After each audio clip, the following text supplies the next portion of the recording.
সোনাকে ঠাটিয়ে চড় দিয়ে মায়ের অপমানের যোগ্য জবাব দিল রূপা। হ্যাঁ বন্ধুরা, আমরা এমনটাই দেখতে পাবো অনুরাগের ছোঁয়া ধারাবাহিকের আগামী পর্বগুলোতে।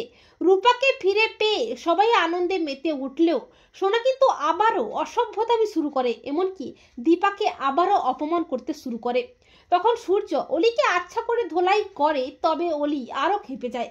এরপর সবাই মিলে বিগ বঙ্গে আসে, এমনকি কাকাই কাকিয়াও আসে। আর তারা এত বছর পর তাদের হারিয়ে যাওয়া রূপাকে ফিরে পেয়ে জড়িয়ে ধরে অনেক আদর করে। আর সেটা সোনা কোনো মতে সহ্য করতে পারে না, সোনার হিংসে হয়। সূর্যদীপাও অনেকটা কাছাকাছি আসে। আরিয়ান জয়ীকে ডাকে জয়ীর সাথে আলাদা করে কথা বলার জন্য। এরপর আরিয়ান ও জয়ী যখন আলাদা করে কথা বলছে, তখন অলির প্রচন্ড হিংসে হয়। অলির রাগে হিংসায় জ্বলে পড়ে খাক হয়ে যায়। অলি সহ্য করতে পারে না আরিয়ান ও জয়ীকে একসাথে দেখে। এরপর সবাই নাচে গানে আনন্দে মেতে ওঠে। আর অলি আবারও খেপে গিয়ে চলে যেতে চাইলে দীপা অলিকে কাছে টেনে নিয়ে বোঝানোর চেষ্টা করে, কিন্তু অলি আবারও সবার সামনে দীপাকে অপমান করে, অসম্মান করে, এমনকি দীপাকে ধাক্কা দিয়ে ফেলে দেয়। আর তখন জয়ী তার মায়ের অপমানের বিরুদ্ধে রুখে দাঁড়িয়ে অলিকে দেয় ঠাটিয়ে চড়। অলি বলে, হাউ ডেয়ার ইউ, তোমার সাহস কি করে হলো আমার গায়ে হাত তোলা?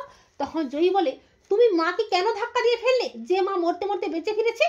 রূপা তার মায়ের অপমান কোনো মতেই সহ্য করবে না। যে রূপার মাকে কষ্ট দেবে, রূপা তাকে ছেড়ে দেবে না। তো বন্ধুরা, তোমরা এটাই চাও তো যে রূপা যেন সোনাকে ঠাটিয়ে চড় কষিয়ে মায়ের অপমানের যোগ্য জবাব দেয়? কমেন্ট করে এক্ষুনি জানিয়ে দাও তোমাদের মতামতটি।